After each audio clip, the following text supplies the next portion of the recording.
High in the mountains of Kyrgyzstan, scattered ruins mark places where entire communities once thrived along the ancient Silk Road. Some are silent caravanserais standing alone in remote valleys, others are cities that disappeared without a clear record of their decline. Across these rugged landscapes beneath the towering ranges of the Tian Shan, archaeologists continue to uncover traces of civilizations whose stories remain incomplete, preserved only in crumbling walls, carved stone, and fragments buried beneath the earth. As you move through these mountain landscapes, you will encounter the remains of forgotten trade hubs, sacred peaks shaped by centuries of belief, and even a lost settlement resting beneath the waters of Lake Issyk-Kul. Each site reveals pieces of the past, ancient carvings, abandoned cities, and structures built in places that seem almost impossible to reach. Yet the deeper you look, the more the unanswered questions begin to emerge. Tash Rabat, the stone caravanserai lost in time. Hundreds of miles from the nearest paved road, high among the folds of the Tian Shan mountains in what is now Kyrgyzstan, the ruins of Tash Rabat sit half hidden beneath the cold sun and wind. A rough stone structure of thick walls and small dark openings, Tash Rabat has drawn pilgrims, travellers, scholars and wanderers for centuries, each attempting to understand how and why such a complex was built in such an unforgiving place. For all the effort put into its stones, however, this remote archaeological site in the Kyrgyzstan mountains continues to confound scholars. Is Tash Rabat a caravanserai where Silk Road merchants found shelter on perilous journeys, a Buddhist monastery where ascetics pursued enlightenment, or something else entirely? The answer remains elusive, an echo of voices long silent. Approaching the site today requires a drive over rocky tracks that climb steeply from the Kochkor Valley, rising toward a near-desert plateau where winter frost lingers long after spring arrives in the lowlands. The stark landscape, a mix of gravel plains and distant jagged peaks, gives way abruptly to the squat fortress-like form of Tash Rabat. The walls, constructed of locally quarried stone, rise without ornamentation, their simple geometry hinting at utility rather than ceremony.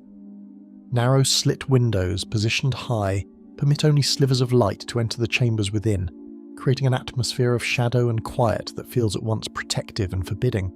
Scholars have noted that the structure's heavy walls and minimal openings are consistent with a roadside inn meant to keep out wind and snow, yet similarities to early Buddhist hermitages in Central Asia cannot be dismissed. The earliest documented mentions of Tash Rabat date to the 20th century, but oral traditions in the region suggest a much older provenance. Local Kyrgyz herders have long told of caravans that once threaded through these mountains, bound for distant markets in China, Persia, and beyond, placing Tash Rabat along a forgotten branch of the ancient Silk Road. Pottery shards and fragments of iron tools unearthed near the ruins indicate human presence dating back centuries, but the absence of inscriptions or definitive artifacts makes precise dating difficult. Without written records or clear cultural markers, archaeologists must rely on indirect evidence: the alignment of walls, the location of hearths, and the style of masonry. Even these clues prove ambiguous, offering support for competing theories rather than settling the question. One of the reasons Tash Rabat has captured the imagination of so many is the persistent uncertainty of its purpose. Caravanserais, roadside inns found throughout Asia and the Middle East, were crucial to the operation of long-distance trade routes, providing shelter and safety for traders and their animals as they traversed hostile terrain. They were spaced at regular intervals, often near water sources, and constructed to accommodate groups of varying sizes. Tash Rabat fits this general pattern in its location and construction: a rugged shelter amid desolate heights, spacious rooms for lodging, and thick walls to block the cold. Yet no contemporary accounts from Silk Road travellers mention Tash Rabat by name, and no central aisle typical of caravanserai design runs through its core. Its internal layout is irregular, raising questions about whether it was intended for large groups of merchants or for a smaller, more specialised purpose. Compounding the mystery is the persistent belief among some historians that Tash Rabat may be a remnant of the Buddhist expansion into Central Asia that occurred during the first millennium CE. Before the rise of Islam, Buddhist communities established monasteries and retreat sites across the region, often in secluded mountain valleys or along lesser-known passes. Remains of ancient stupas and monks' cells have been found elsewhere in Kyrgyzstan and neighbouring countries. bearing testimony to a once vibrant religious landscape. In this context, the enclosed chambers of Tash Rabat could be interpreted as cells for meditation and study, its austere design reflecting the ascetic practices of its occupants. Some researchers point to the structure's lack of expansive communal spaces, arguing that a Buddhist hermitage would prioritize solitude over the social functions expected in a caravanserai. Yet there are problems with this interpretation as well. Buddhist monasteries of the period typically exhibit certain architectural features, such as carved stonework, ritual spaces or remnants of religious iconography, that are absent at Tash Rabat. Despite careful excavation, archaeologists have not uncovered sculptures, votive tablets, or the kinds of ritual paraphernalia one would expect at a monastic site. The absence of these markers does not prove they never existed. Centuries of weathering and human activity could have obliterated delicate artifacts. Still, the absence adds to the puzzle of the site's true nature. The name Tash Rabat itself offers a clue to the site's layered history. Tash means stone in several Turkic languages, and Rabat is a term historically used to denote a fortified rest stop or inn, suggesting that locals long associated the ruin with way stations of travel rather than religious retreat. Yet the application of this name may reflect medieval usage, applied centuries after the original builders completed the structure. It is possible that successive generations repurposed the site, first as a monastery, then as a caravanserai, and later as a shelter for nomadic herders or pilgrims. The stones may hold multiple histories, each layer obscuring the last. Within the cold rooms of Tash Rabat today, visitors can still find traces of the lives once lived there. A scattering of ceramics on the earthen floor, the rusted remnants of iron buckles, and in one corner, the charred remains of a hearth that must have burned through long winter nights. These tangible fragments suggest human occupation and activity, but they do not answer why or by whom the structure was first conceived. The silence of the empty chambers resonates with questions rather than answers. Surrounding the ruin, the terrain offers its own enigmas. The mountains here are ancient, carved by glaciers and rivers over millennia, and the high plateau on which Tash Rabat rests is punctuated with springs that freeze in winter and gush in spring.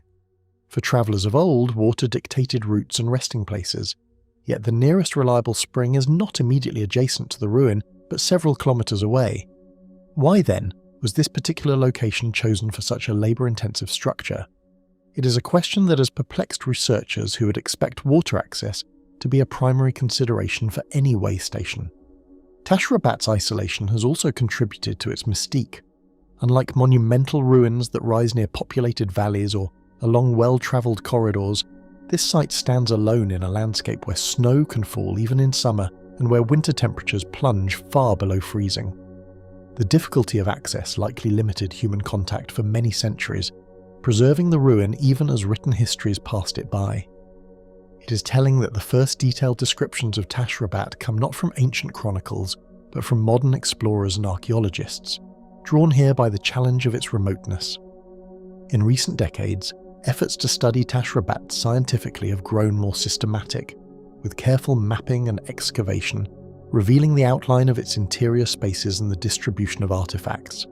Technologies such as ground-penetrating radar and radiocarbon dating have provided timelines for occupation layers, suggesting periods of use that span several centuries. Yet these tools have sharpened rather than resolved the central mystery. The structure's design resists simple classification, and the evidence for any single historical model, monastery, caravanserai or otherwise, remains incomplete. Local lore adds layers of narrative that science cannot easily evaluate. Shepherds speak of lost caravans whose ghosts wander the nearby valleys, and some elders recount tales of hidden chambers beneath the stone floors, rumoured to contain treasures or ancient texts. These stories, passed down by word of mouth, may be embellishment, but they underscore the deep sense of wonder that the site inspires. For travellers who reach Tash Rabat as the light fades behind distant peaks, the ruin's silhouette against the darkening sky evokes a world that once moved with purpose through these empty spaces.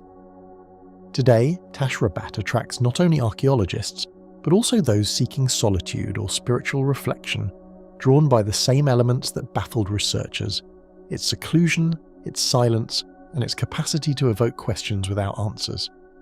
As the sun sets, the stones take on a dusky hue, and the shadows lengthen into the empty rooms that once offered shelter to unknown travellers.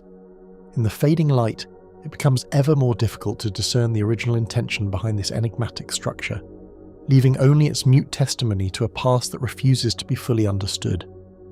And when night falls, the wind through its empty corridors seems to whisper of reasons we may never uncover.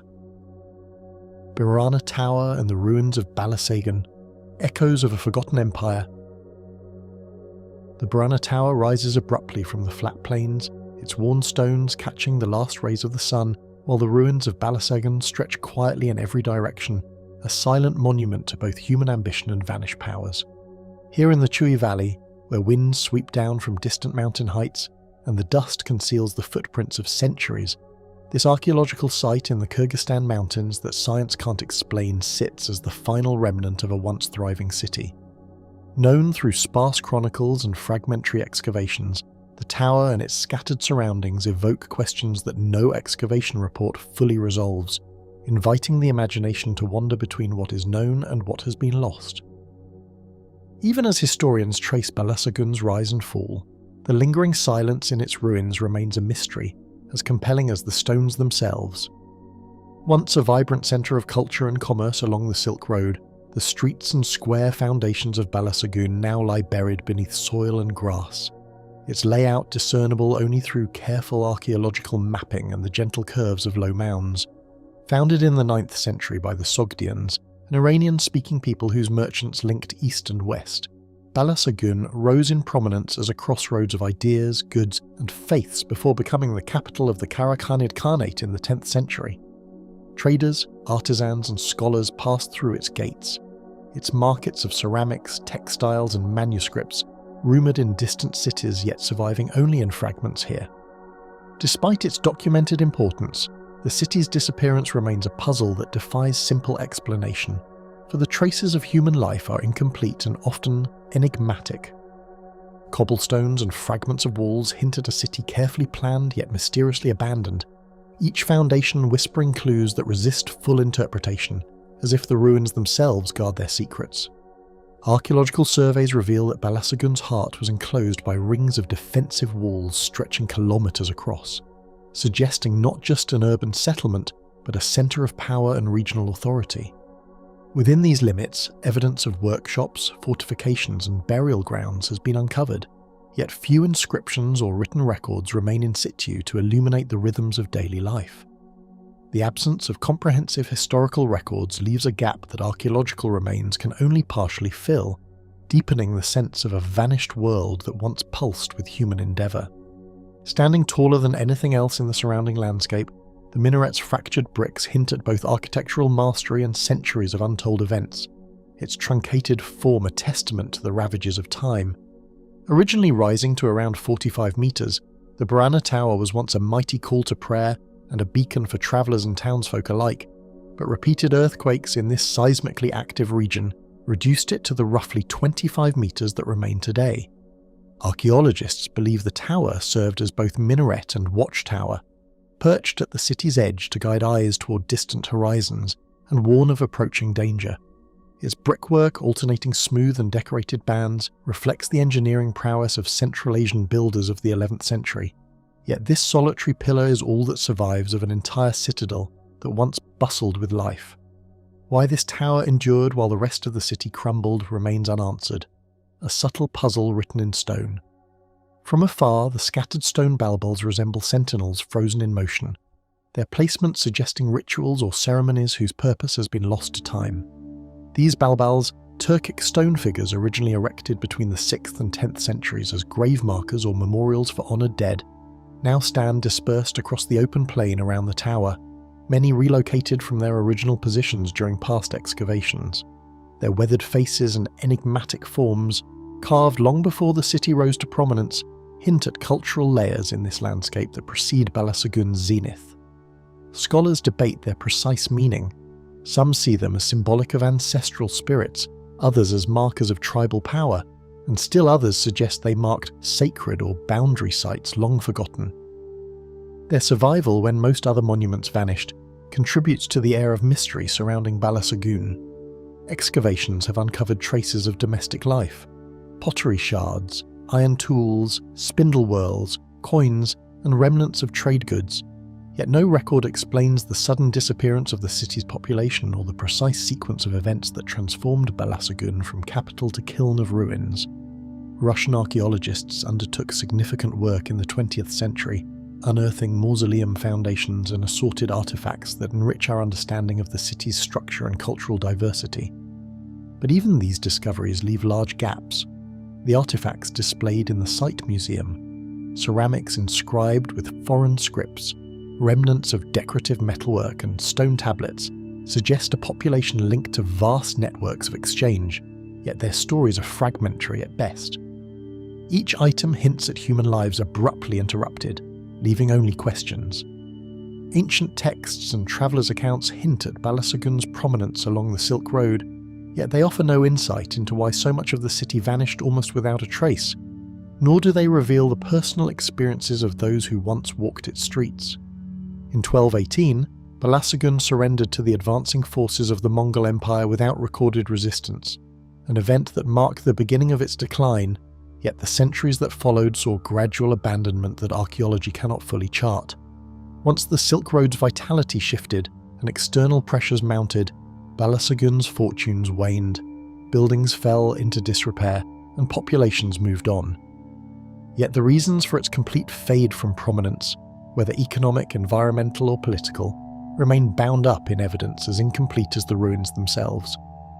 The uneven terrain surrounding the ruins preserves subtle signs of past fortifications, ditches, and walls that once shaped the movement of people through the city, offering modern investigators a skeletal outline of Balasagun's urban plan. Survey maps show concentric ramparts enclosing residential quarters and public spaces, while traces of gateways, bathhouses, and marketplaces emerge only as depressions or low stone foundations. Scattered across this area, remnants of workshops hint at specialised crafts, from metalworking to weaving, suggesting a sophisticated society whose full complexity remains elusive.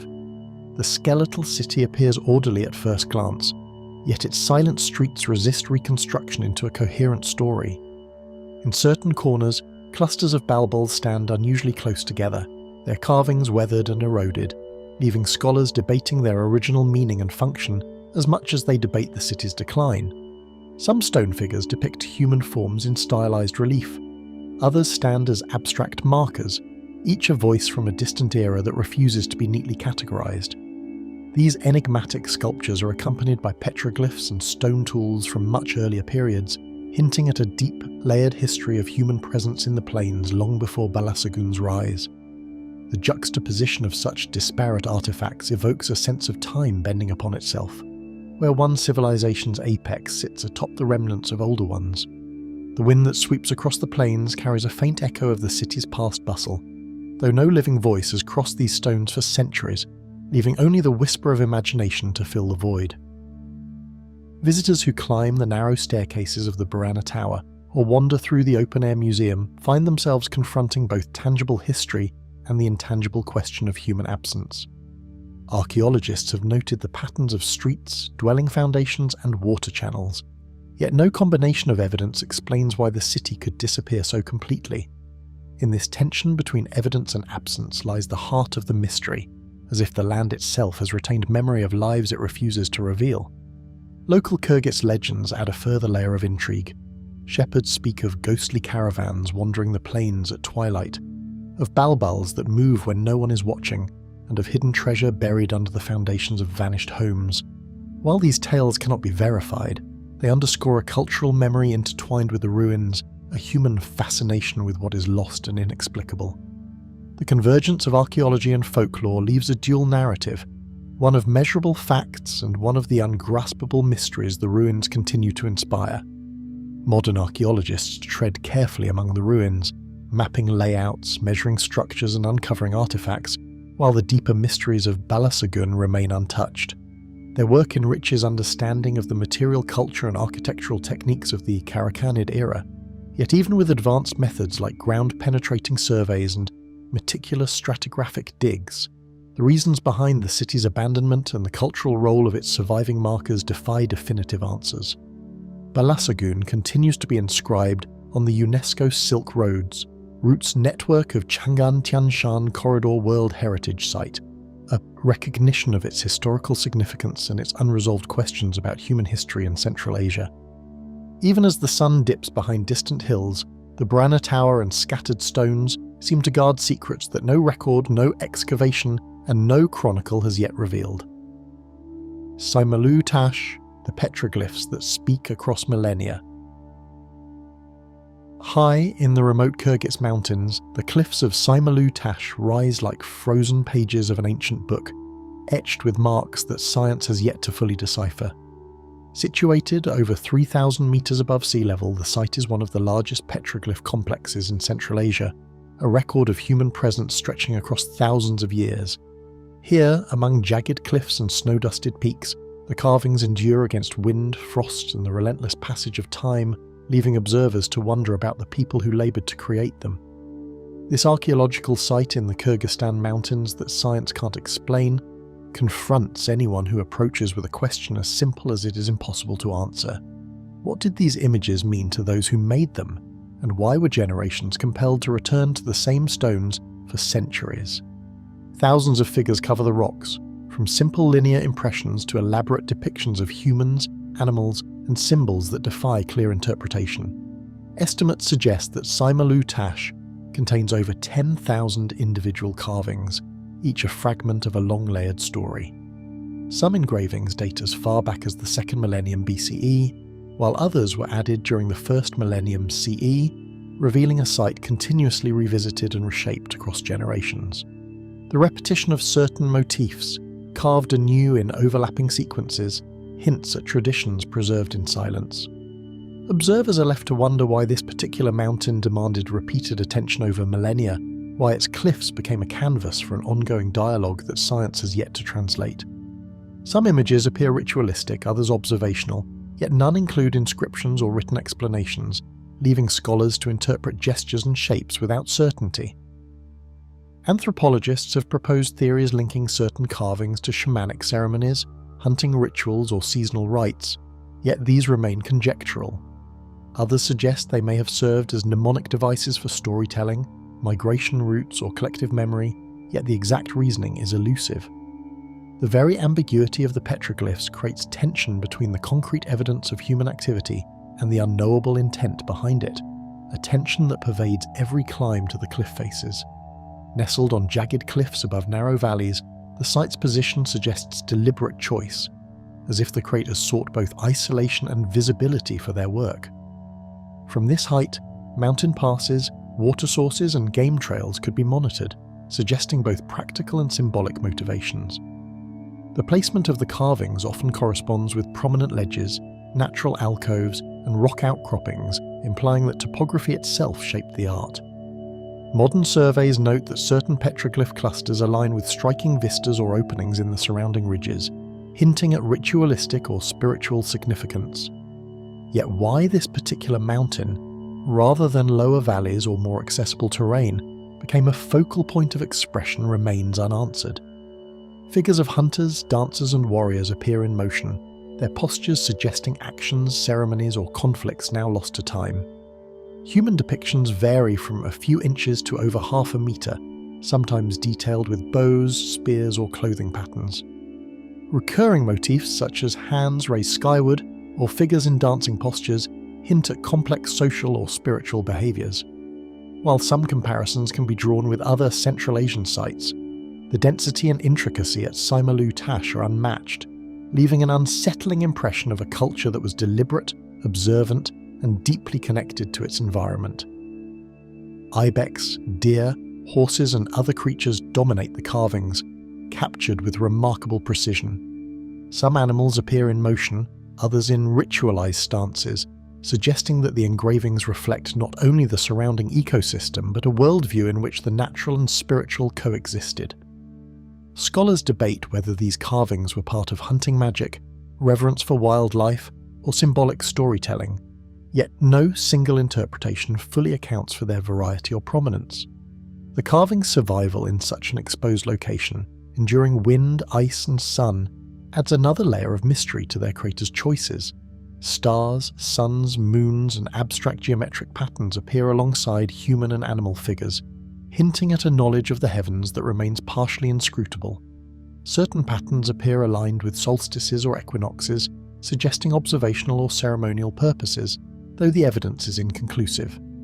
The juxtaposition of celestial motifs with terrestrial life implies a worldview that integrated Earth and cosmos, yet the specifics of that understanding evade modern interpretation.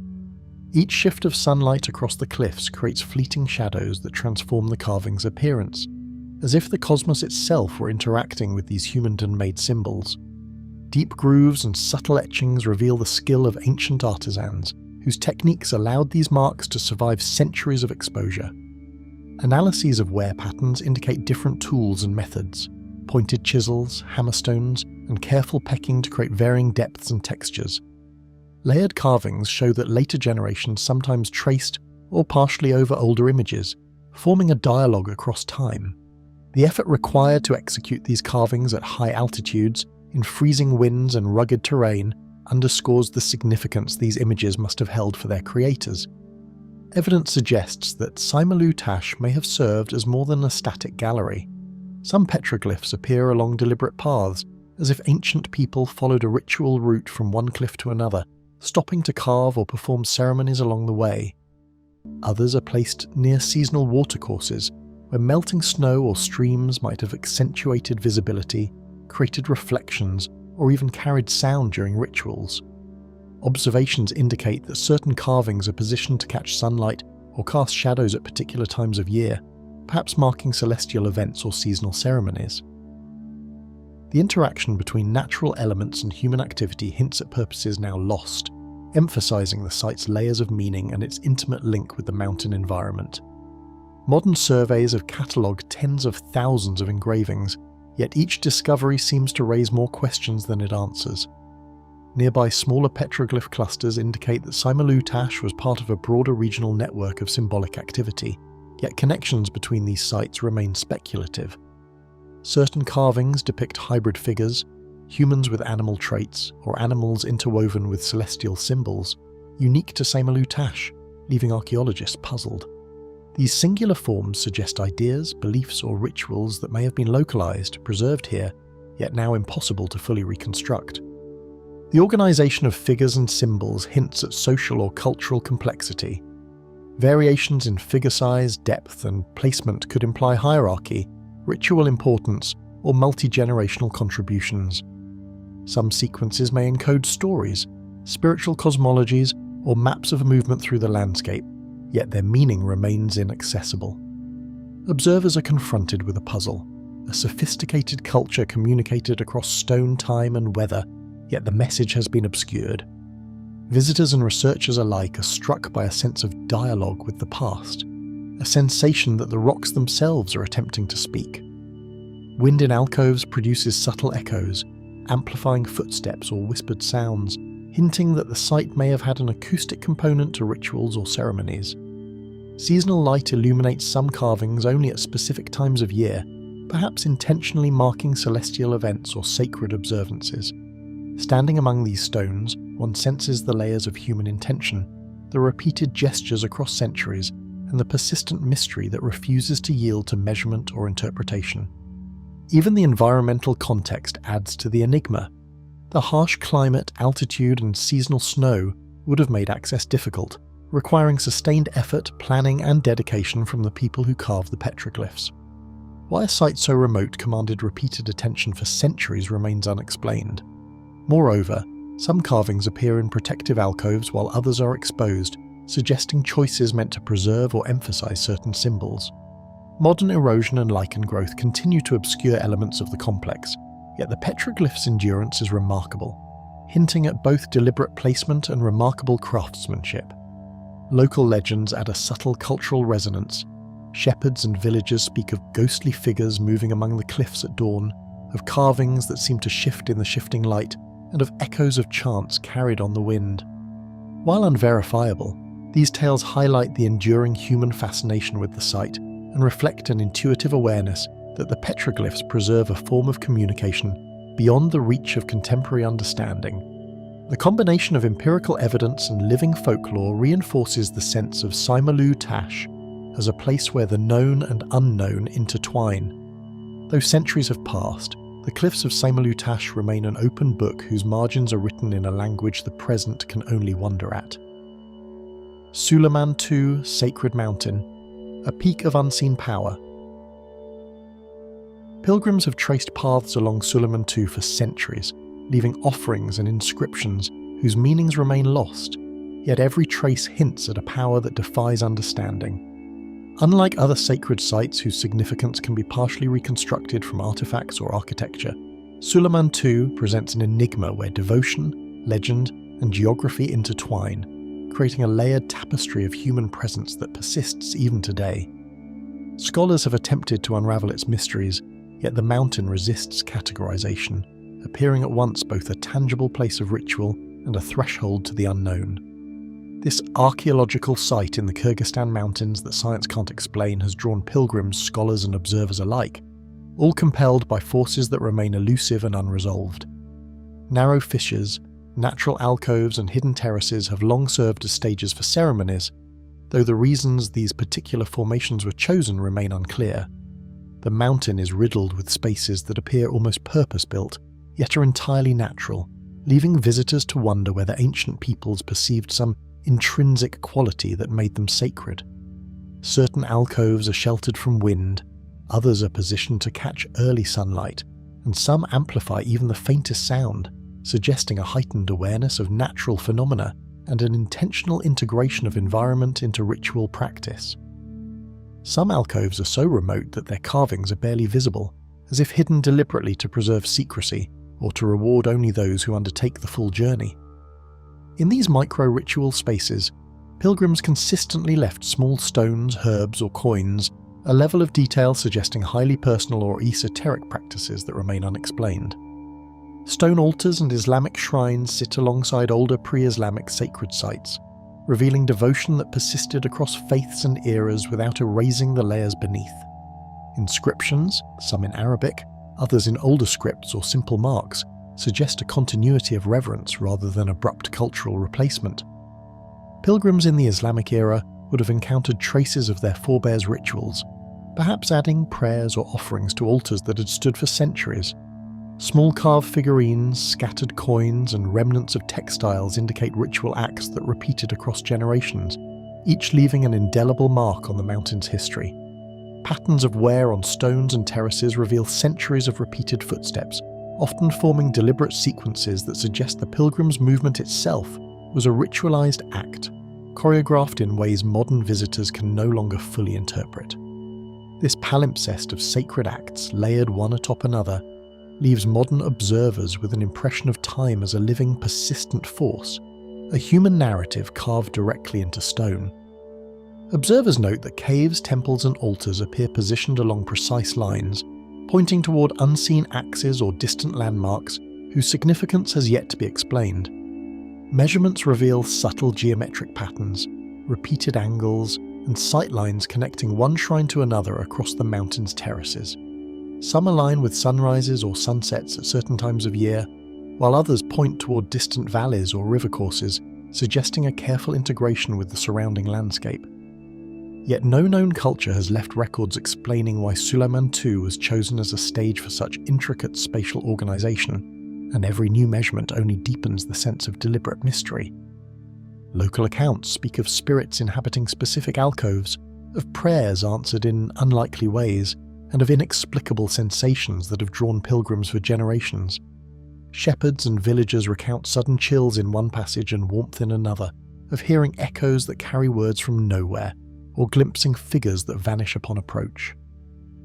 Some visitors have described fleeting aromas, like incense when no fire was present, and unexplained light reflections dancing across carvings. Even the smallest hidden inscriptions, barely scratches on stone, are said to hold mysterious significance.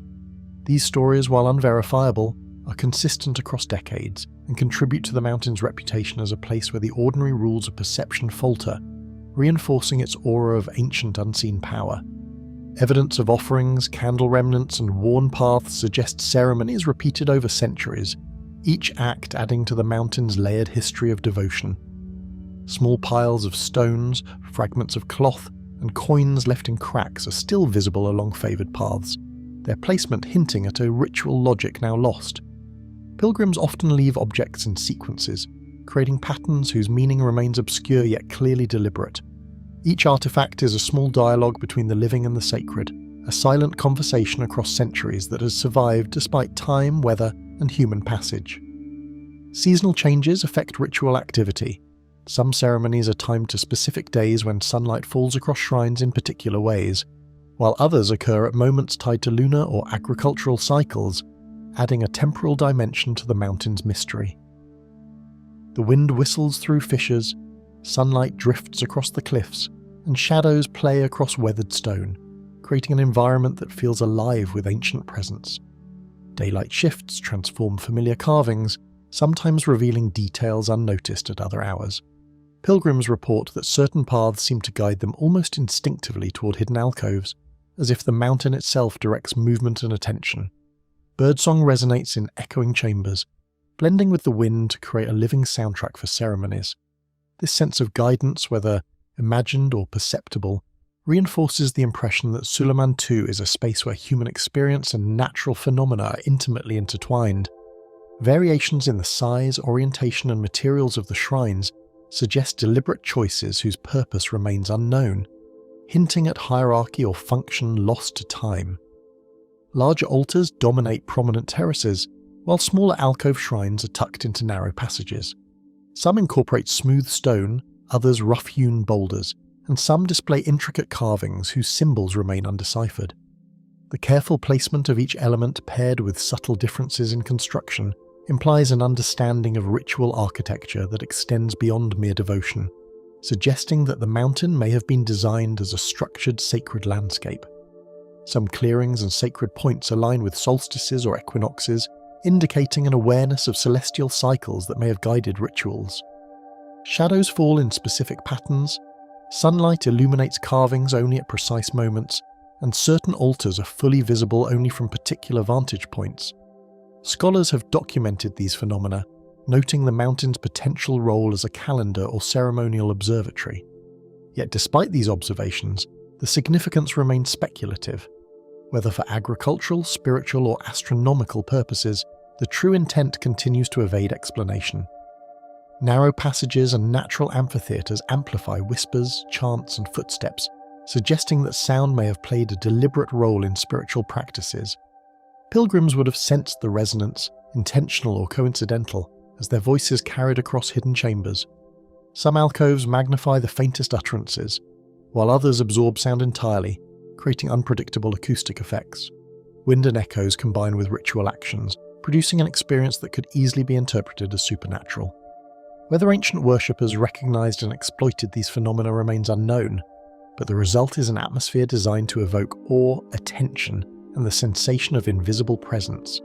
That pilgrims and worshippers moved in harmony with the surrounding valleys, rivers, and distant passes, implying a connection between the sacred space and the broader terrain. Every trail, ledge, and clearing appears to interact with distant viewsheds, linking the mountain to a network of sacred geography across the region. This relationship between site and landscape reflects a spirituality tied not only to isolated ritual, but to an understanding of the environment as a participant in human devotion.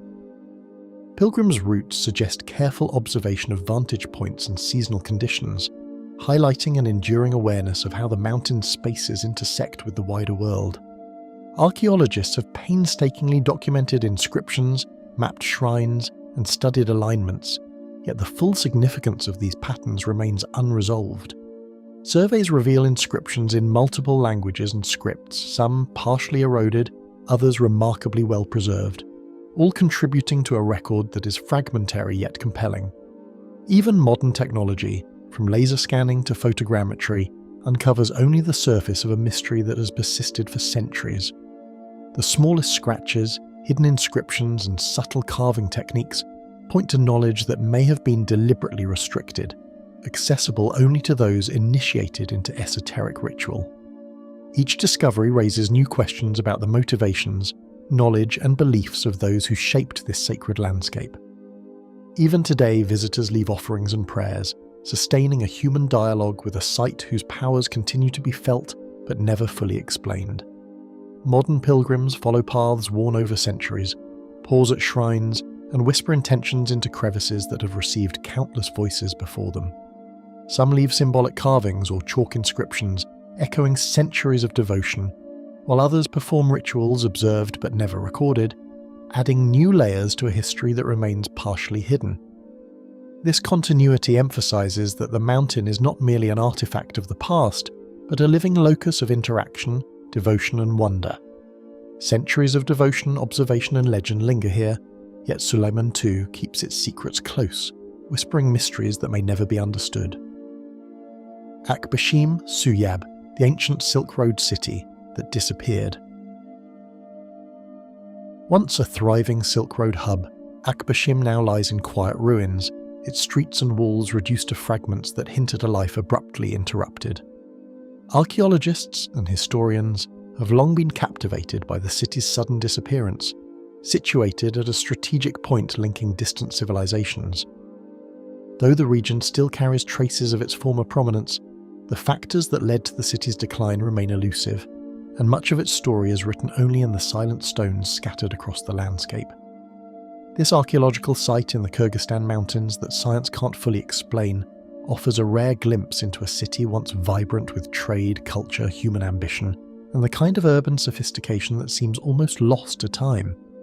The city's position at a crossroads of rivers and mountain passes made it a vital artery for caravans moving between east and west, yet the reasons for its sudden decline remain elusive. Akbashim connected merchants from China, Persia and Central Asia, serving as both a hub for goods and a meeting point for ideas, languages and religions.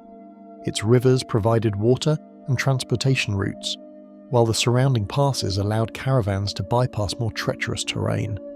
Scholars note that the city's location offered a rare combination of natural defense and accessibility, making its abrupt abandonment all the more puzzling. Historical records hint at seasonal fairs, long-distance caravans and gatherings of foreign travelers, yet the silence of the site today suggests a sudden break in what was once a constant flow of commerce and culture. Traces of grid-like streets, courtyards and market squares suggest careful urban planning, revealing a level of sophistication that contrasts sharply with the site's present emptiness. The layout indicates an understanding of both trade and daily life, with streets arranged to facilitate the movement of goods and people. Public spaces appear to have been centrally located, while residential quarters were organised to maximise shelter and social interaction. Archaeologists also note signs of specialised districts, areas devoted to workshops, storage and trade, which imply a deliberate zoning system rarely seen in contemporary Silk Road cities.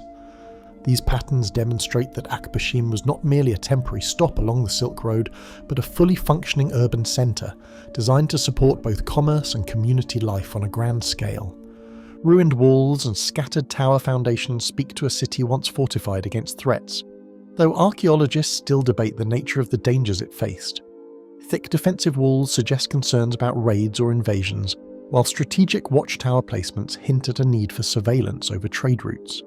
Some towers were positioned on elevated ground, giving sentries clear views of approaching caravans or potential attackers. Traces of defensive ditches and evidence of hastily reinforced gates indicate the city may have faced intermittent conflicts or persistent threats. Yet no single historical account explains why these fortifications ultimately failed to preserve the city's continuity, leaving open questions about environmental, economic, or political pressures that may have contributed to its decline. Pottery shards, workshop spaces, and storage pits offer glimpses of daily routines, from the rhythm of markets to the labour of craftsmen whose names are lost to time. Blacksmiths, potters, and weavers all contributed to the city's economy, producing goods both for local use and for distant markets. The sheer variety of recovered items, from ceramics and glass to metal tools, suggests a population with specialised skills and well-established trade networks. Evidence of imported goods alongside local production hints at a community deeply connected to regional and long-distance commerce. Everyday life, once bustling and orderly, is now reconstructed only from these silent traces, yet they hint at a society that thrived for centuries before vanishing from record. Coins, tools, and inscriptions indicate far-reaching trade and cultural exchange, yet the meanings of some symbols remain undeciphered, leaving gaps in the city's story. The coins reflect commercial activity spanning vast distances, some originating hundreds of miles away. Tools and implements show evidence of both local craftsmanship and imported technology, revealing a community adept at integrating outside influences. Inscriptions, while partially eroded, suggest literacy and record-keeping practices, though scholars are still puzzled by the languages and scripts used in certain carvings. One puzzling aspect is the presence of unusual markings in public spaces that do not correspond to known scripts, hinting at a possible ritual or civic use that has yet to be interpreted. Each item carries echoes of human presence, yet each also underscores the incompleteness of the historical record. Wells, cisterns, and small canals reveal the ingenuity required to sustain life here, a reminder that survival depended on careful management of scarce resources. Water engineering allowed the city to thrive even in a semi-arid environment, with cisterns capturing seasonal rainfall and channels directing it to public and private spaces. Archaeologists note that the system was well maintained and sophisticated, suggesting a governance structure capable of organizing labor and maintaining essential infrastructure. Yet the very efficiency of these systems contrasts sharply with the evidence of abrupt abandonment, leaving observers to wonder why such a city so carefully supplied could be deserted almost overnight. Merchants carried silk, spices, and metalwork through Akbashim, linking it to empires and cities hundreds of miles away. Yet few records explain how commerce influenced the city's eventual abandonment. Trade generated wealth and cultural exchange, yet it also exposed the city to external pressures, fluctuating markets, political instability along the Silk Road, or competition from neighbouring hubs. Archaeological evidence hints at periods of prosperity and decline, including layers of burned material and partial reconstructions, but no clear explanation accounts for the complete cessation of urban life. The flow of goods, once integral to Akbashim's identity, suddenly stopped, leaving behind only scattered traces of what had been. Partially buried streets and unfinished buildings hint at a sudden exodus, raising questions that historical documents fail to answer. Roofs collapsed, walls weathered, and streets became overgrown, yet some structures appear to have been abandoned mid-construction, suggesting plans were abruptly interrupted. Foundations of larger buildings show traces of incomplete decoration and stonework, emphasizing that the city's abandonment was sudden enough to leave major projects unfinished. No written records survive detailing war, disease, or economic collapse that could account for this halt, and the site offers few clues to the timing or scale of departure. Every uncovered detail adds to the sense of mystery, as though the city simply evaporated from the map, leaving behind its silent architecture and fragmented history. Inscriptions and objects found in surrounding settlements attest to Akbashim's influence on neighbouring regions, though its full cultural and economic impact remains frustratingly incomplete. Traders may have carried ideas, styles, and practices outward, influencing distant communities, yet much of this intangible legacy has faded. Archaeologists piece together fragments of pottery, coins, and carved objects to understand the city's network of exchange, yet each connection leaves unanswered questions about how Akbashim maintained its position on the Silk Road and why it ultimately disappeared. Excavations, surveys, and remote sensing have gradually revealed the city's structure, yet each discovery seems only to deepen the mystery of its disappearance. Modern archaeology uncovers walls, roads, and foundations hidden beneath layers of soil, yet nothing fully explains why such a vital, well-engineered city ceased to exist. Subtle anomalies in street alignment, irregular clustering of workshops, and uneven wear on public spaces all hint at practices or events that remain unrecorded. Every carefully mapped street or unearthed artifact amplifies the contrast between human ingenuity and the impermanence of civilizations, underscoring the enigma that continues to fascinate researchers. Despite centuries of study, the reasons for Akbashim's decline and the fate of its inhabitants remain unresolved, leaving historians and archaeologists with only traces of a once flourishing city. Hypotheses range from shifting trade routes and climatic change to invasion or internal decline, yet none are conclusively supported by evidence. The combination of abundant infrastructure, active trade, and sudden abandonment presents a puzzle that has resisted interpretation. reinforcing the city's reputation as a mystery at the heart of the Silk Road. The ruins of Akbashim whisper across centuries, hinting at a story that may never be fully told. The lost city of Navaikat, the forgotten Silk Road capital, caravans travelling between distant civilizations, once paused at a settlement where merchants, pilgrims, and envoys crossed paths along the Silk Road.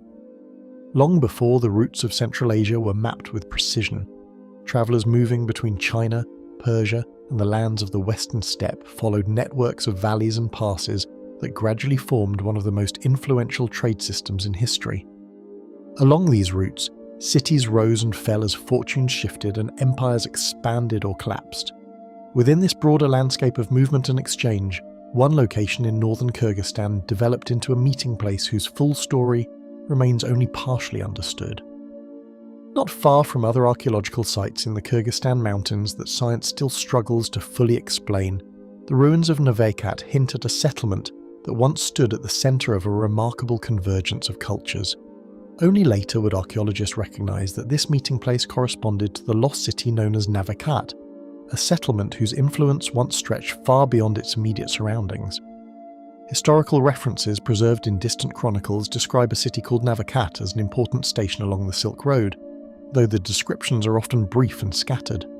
For centuries, the precise location of this city remained uncertain, hidden beneath layers of soil and time. When researchers eventually connected these written references to the ruins near the modern village of Krasnaya Rechka, they began to realize that the quiet fields concealed the remains of a city that had once linked distant regions of Asia. Excavations gradually revealed that the city had been protected by extensive defensive walls and a citadel complex, suggesting a community that anticipated both prosperity and conflict.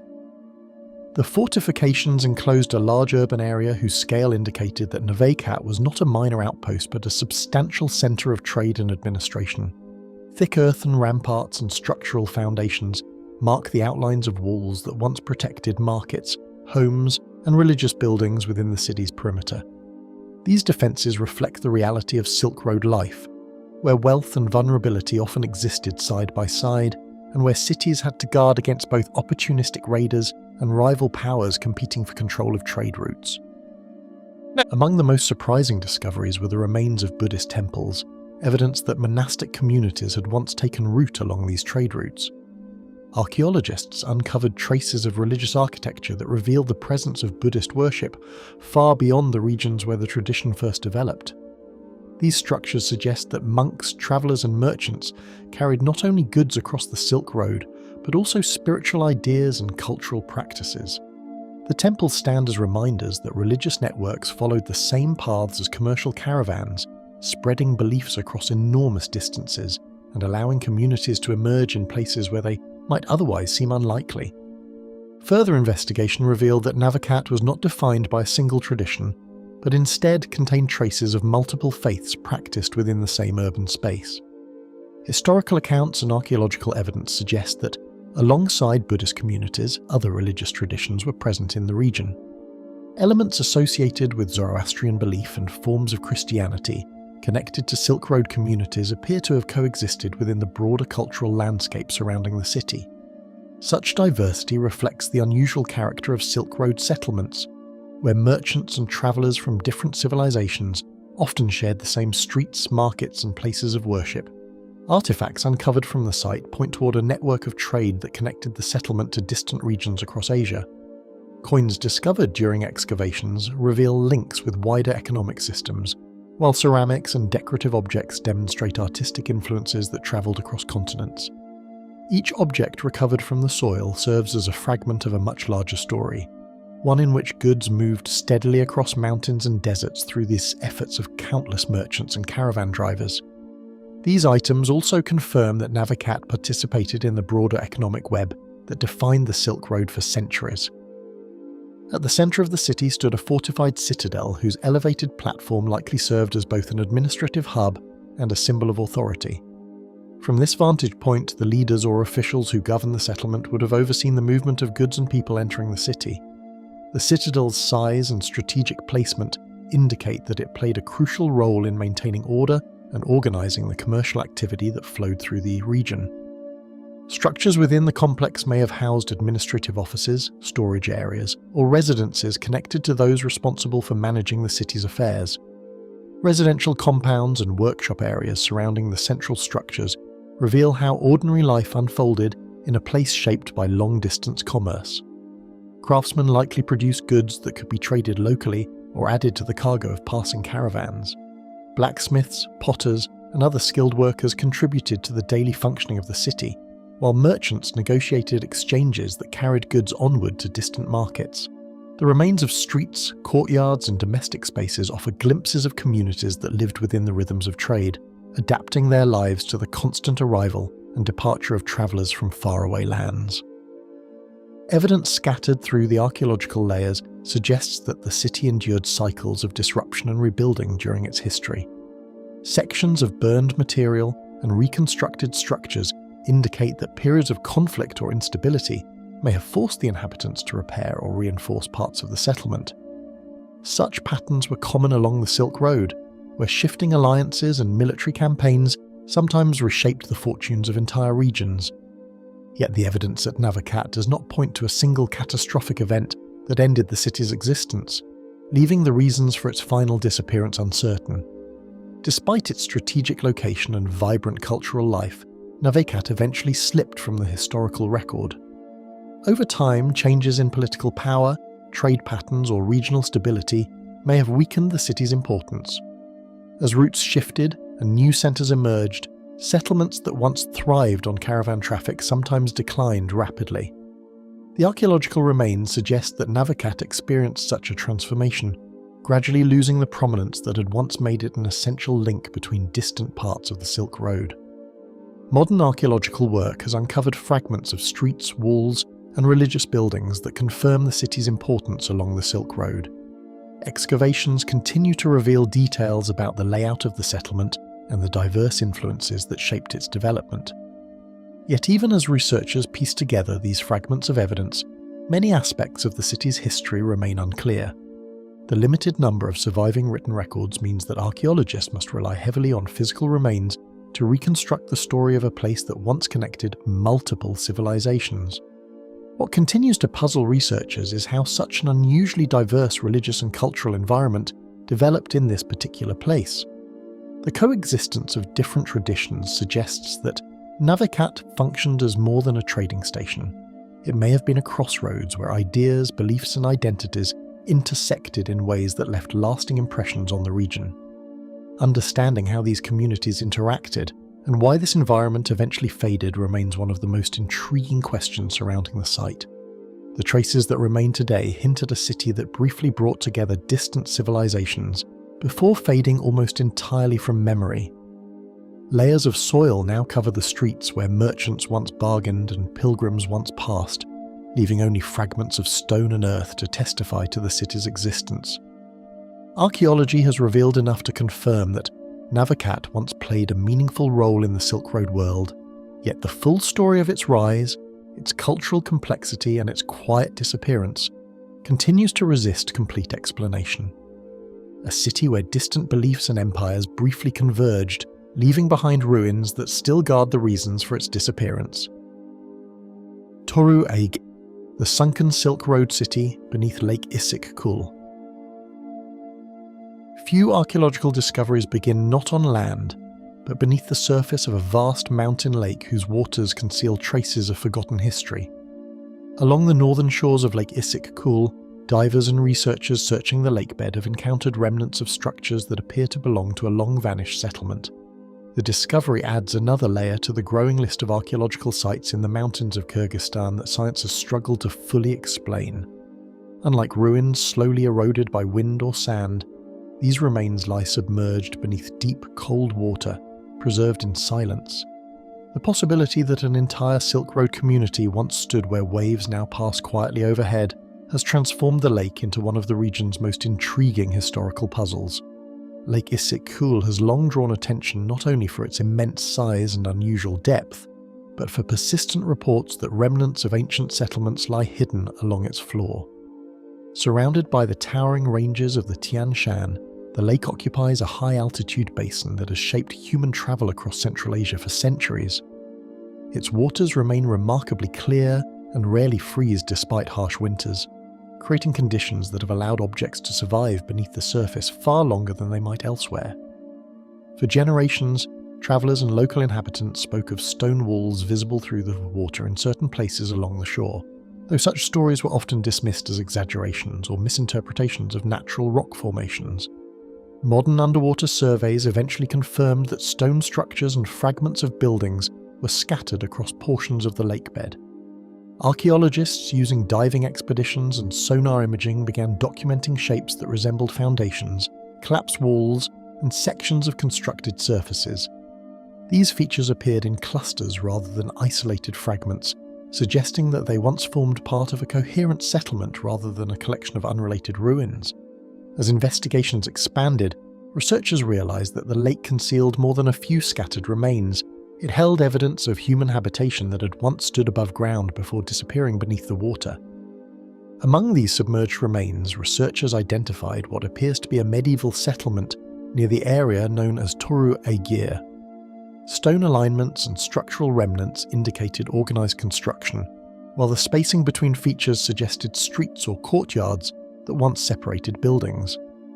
The pattern of these ruins hinted at an established community rather than a temporary encampment. Although only portions of the site have been mapped so far, the distribution of structures implies that the settlement once extended across an area large enough to support a significant population connected to regional trade routes. Artifacts recovered from the underwater site suggest that the settlement once participated in the commercial world of the Silk Road. Objects retrieved from the lakebed include fragments of pottery, tools, and decorative items that resemble materials commonly found at medieval trade centres throughout Central Asia. Such artifacts reflect the circulation of goods and craftsmanship that link distant cultures across vast landscapes. Even beneath the water, these objects preserve traces of economic life that once connected the settlement to caravans moving between cities and empires along the Silk Road. Evidence uncovered near the ruins points to the presence of a grain mill, an unexpected discovery that indicates the community once carried out organised local production. The millstones discovered at the site show signs of repeated grinding, suggesting that agricultural products were processed there on a regular basis. This detail implies that the settlement was not merely a stopping point for travellers, but a functioning town where residents cultivated food and supported themselves through sustained activity. The presence of such equipment reveals a level of stability and planning consistent with established communities throughout the Silk Road network. Burial grounds discovered close to the submerged structures provide further confirmation that this was not a temporary outpost, but a place where people lived and died. Human remains and burial artifacts indicate that the settlement maintained traditions associated with long-term habitation and social organisation. These graves preserve fragments of cultural identity that once shaped the daily lives of the community. Although water and sediment have obscured many details, the existence of a cemetery reinforces the conclusion that Toru Aegir was once home to generations of inhabitants whose lives unfolded beside the lake. Water from Lake Issyk-Kul would have offered the settlement both sustenance and strategic advantage within the surrounding landscape. Access to fresh water and proximity to caravan routes made the shoreline a practical location for communities engaged in trade and agriculture. The lake's position within the mountain corridor of the Tian Shan placed it near routes used by merchants travelling between distant regions. Settlements along these paths often served as points where travellers could rest, exchange goods, or replenish supplies before continuing their journeys through the rugged terrain of Central Asia. Geological studies of the region suggest that powerful earthquakes have repeatedly altered the terrain surrounding the lake. The mountains that frame Issyk-Kul lie within an active tectonic zone, where seismic activity has reshaped valleys and shorelines for thousands of years. Earthquakes capable of shifting large sections of land have been recorded throughout the history of the region. Such forces have the potential to change river courses, collapse hillsides, and even transform the contours of lake shores where communities once stood. Some researchers believe that seismic activity during the medieval period may have caused sections of land near the shoreline to collapse or sink. If the ground beneath Toru Aegir shifted suddenly during an earthquake, buildings that once stood safely above water may have been destabilized or drawn downward with the surrounding terrain. Structural damage combined with changes to the shoreline could have forced residents to abandon the settlement. Over time, as water levels adjusted and sediments accumulated, the ruins would have become submerged beneath the lake. As the lake gradually expanded or shorelines shifted, structures that once stood above ground could have been slowly swallowed by rising waters. What might have begun as partial flooding could eventually have turned the entire settlement into a drowned landscape. Buildings weakened by time and environmental change would have collapsed, leaving only fragments that now rest across the lake bed. The transformation from thriving community to underwater ruin may have occurred over years or decades, rather than in a single moment, gradually erasing the visible presence of the town. The cold depths of Issyk Kul preserved fragments of this settlement while at the same time hiding much of its layout beneath layers of sediment. Water slowed the decay of certain materials, allowing archaeologists to recover objects that might otherwise have disintegrated. Yet sediment carried by currents and seasonal changes has buried large portions of the site. Only scattered remains remain visible to divers, leaving the broader structure of the settlement concealed beneath the lake floor. Even after years of investigation, only a portion of the drowned settlement has been documented, leaving large areas of the lake bed unexplored. Underwater archaeology in a high-altitude lake presents technical challenges that limit the pace of discovery. Visibility, depth, and sediment make it difficult to map the ruins completely, and much of the submerged landscape remains hidden beyond the areas already surveyed. Each expedition adds new fragments of information while simultaneously revealing how much still lies beyond reach. Below the still waters of Issyk Kul, the remnants of Toru Aegir endure in silence, preserving the unanswered question of how an entire Silk Road settlement came to rest at the bottom of a mountain lake.